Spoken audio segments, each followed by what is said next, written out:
What is up, everybody, and welcome to FLW Videos. In today's episode, we are covering the exciting topic of non-legendary Pokemon and the top 5 that are worth the Stardust investment. It's not just as simple as whether or not it's worth powering up, it's also taking a look at whether you should unlock a secondary charge move. Is it good for PvP? What is the future outlook for it? For example, does it have a Mega Evolution? If it does, that could mean that it could be even better in the future, even though now it's already dominating. We will, of course, be talking about all of that and then developing a strategy. But if you are curious about Pokemon not currently in the game, for example, something like a Garchomp, you can go ahead and check out this video where I talked about future released Pokemon. And then other than that, I'll definitely do an updated list a little bit later on once more Pokemon get included into it. But anyways, if you do enjoy this video and it is helpful, make sure to hit that like button and subscribe. But without further ado, let's go ahead and get into the video.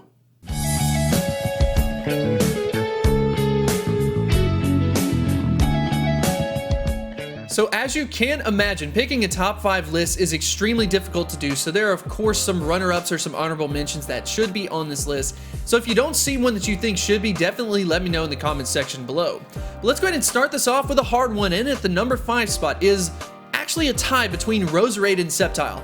I thought about this for a long period of time, but I honestly could not decide which one is the better one to invest in. Although both of them are a solid option, I want to go ahead and explain why. So currently you have Roserade, which has access to the move Grass Knot after an update occurred, which propelled it to the number 1 standpoint from the grass typing.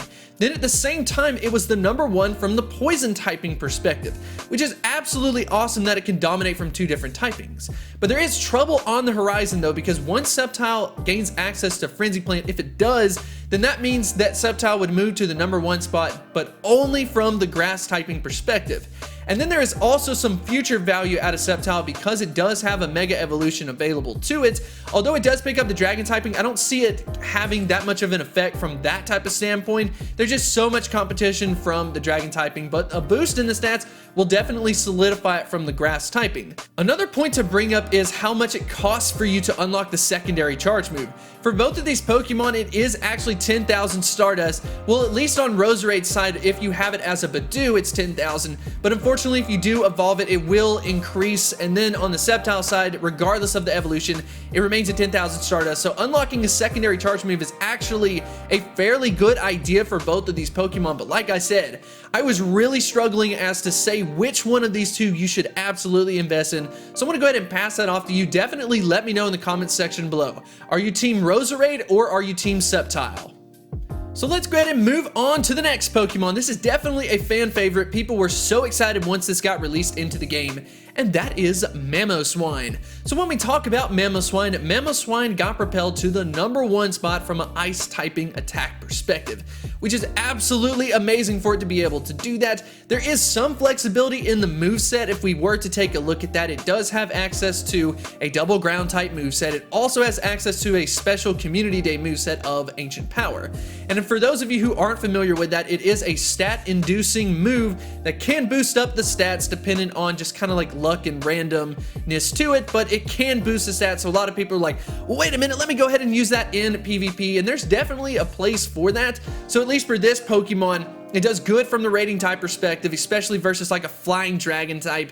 And then on the other hand, PvP, it is pretty solid from the typing as well as some coverage of the movesets. So as far as an ideal moveset, in my opinion, I do think you should go with a double ice as well as maybe that Ancient Power or potentially the Bulldoze. Go ahead and decide that for yourself. The unlocking of the secondary charge move is a little bit more expensive than what we have seen. It's not the most ideal, but it is still a solid option. In this case, we don't have any type of future of the like Mega Evolution for it, but I do think it has a lot of potential to hold up for this number 1 ice type for a long period of time.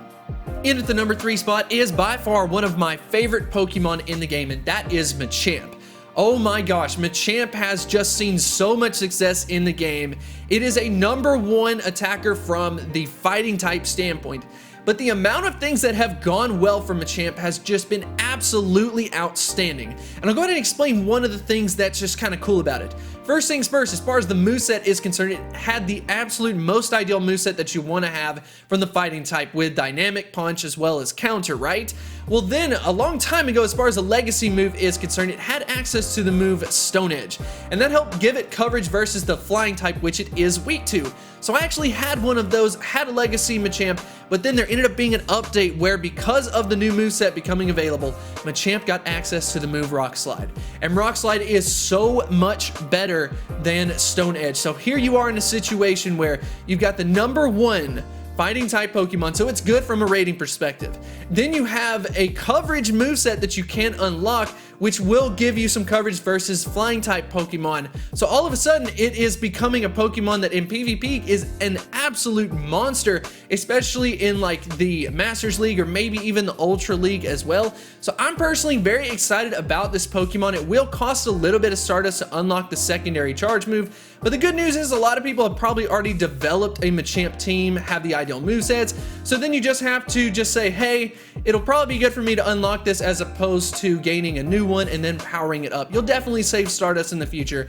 In at the #2 spot is Metagross. So Metagross is an absolute monster. If you take a look at the stats, you will see that its overall ranking is 13th in Pokemon Go. That is absolutely nothing to laugh at. This is an option where it used to have so much potential in the game, but it was held back by a moveset until the community day occurred where it gained access to Meteor Mash. And once that happened, that allowed it to become the #1 steel type attacker and just a good general DPS Pokemon that is just a monster at like taking out gyms. It is good from PvP, but there is a little bit of a catch to this Pokemon that we want to talk about. As far as unlocking a secondary charge move, this is the first one that I'm saying no to. Do not unlock a secondary charge move. Psychic is probably the best option, but to be honest, it's not that great of a move. So I personally don't think it is worth it. And then in the future, there is also a Mega Evolution for Metagross. So keep that in mind. The future is definitely looking bright for Metagross. When you're already #1 and you have some potential in the future to get even better, it's nothing but a good story for you. PvP, it's an absolute monster, especially in the Masters League. That double just steel type move is just so hard to deal against, especially with how much damage Meteor Mash is getting out from that perspective. This is the epitome of an absolutely perfect Pokemon in Pokemon Go. Ladies and gentlemen, we saved the best for last, and that is Tyranitar. Now, Tyranitar has an absolutely amazing set of stats, but I do, however, want to talk about why I am prioritizing Tyranitar over some other options, maybe like from the rock type perspective. You might be saying, well, Rampardos is the better option. Well, go ahead and settle back, and we're going to talk about why Tyranitar could actually be the better long-term option. So first things first, yes, it is the #2 attacker from the rock type standpoint. Then it is the #1 from the dark type standpoint. So dependent on the moveset, I'm actually recommending you to not unlock the secondary charge move and instead focus your Tyranitar specifically on a double dark moveset or on a double rock type moveset. But then you might be asking yourself the question, you know, if it's not #1 from the rock type perspective, why would you choose Tyranitar over Rampardos? And there is one simple reason, and that is that in the future, Tyranitar has a Mega Evolution. This Pokemon is already dominating. It is just a good general Pokemon from both the dark type and from the rock type, but it gets a Mega Evolution in the future, which will propel it forward even more so, and I can guarantee that it will surpass Rampardos. While Rampardos will unfortunately stay behind just because it doesn't have a Mega Evolution, it will pretty much be static at that point. So Tyranitar has fallen back temporarily, but if the Mega Evolutions get added in, it will reign supreme in a double category, much like what we talked about with Roserade, so it's definitely an exciting option. But anyways, that just about wraps up the video. I was definitely excited to cover this. I know people are going to be saying something like, well, what about Blissey? What about Dragonite? All of those are absolutely great options, but I had to pick just 5. So I hope you did enjoy this video. Definitely let me know what you think in the comments section below. If you did enjoy it, make sure to hit that like button and subscribe, and I will see you next time. I wanted to extend a huge thank you to the supporters over at Patreon. You definitely make this possible, and I 100% appreciate this support. If you are interested in supporting my channel on Patreon, definitely feel free to check out the link in the description.